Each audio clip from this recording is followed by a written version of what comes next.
Hey,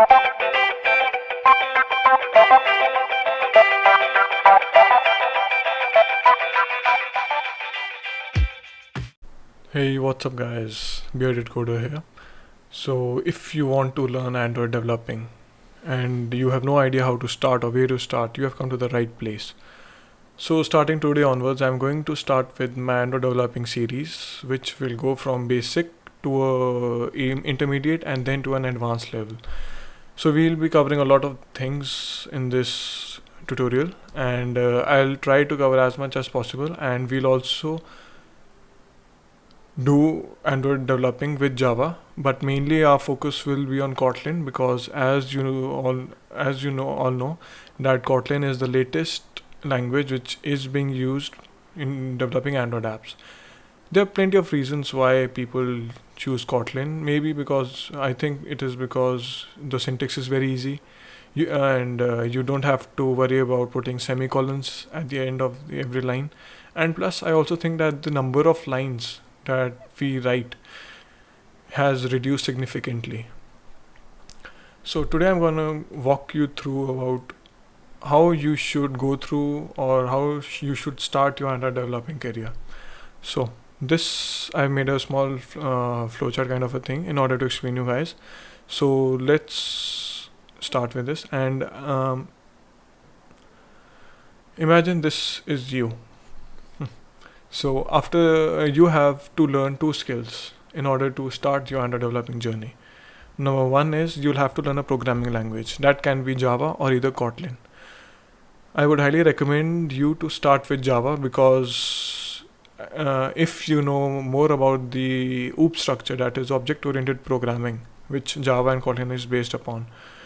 So you'll know Java is actually also very easy because if you know or if you have some basic knowledge about C, C++, then Java will be the thing for you.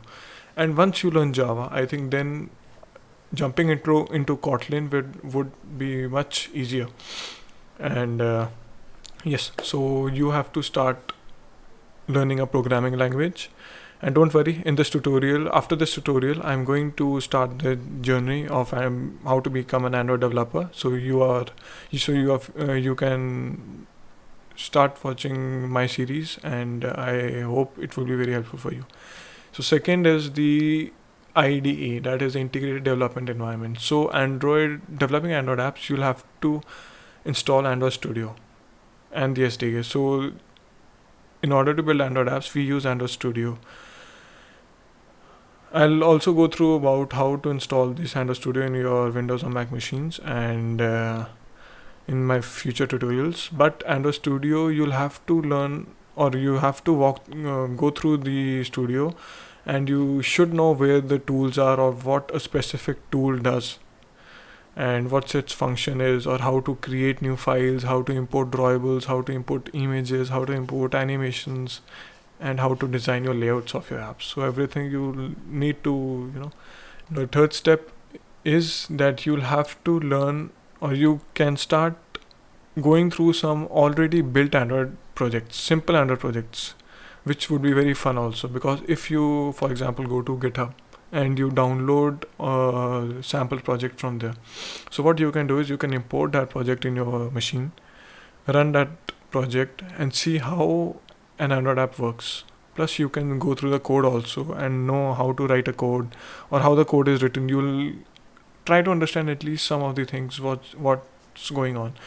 Plus what you'll majorly also learn is that how to run an Android app on an emulator or a physical device. That also I'll teach you in my future tutorials.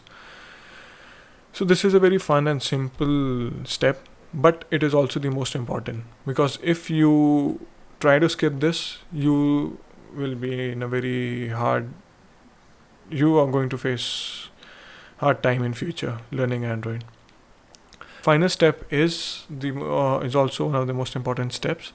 It is when you find a good mentor. For example, if you find a good YouTube tutorial, and I am not saying that it's only mine, but I want to tell this thing that if you find a good tutorial, you follow that tutorial from start till end, you'll know how the person codes, you'll know how the videos are going, and you'll be able to understand much better if you just follow one person.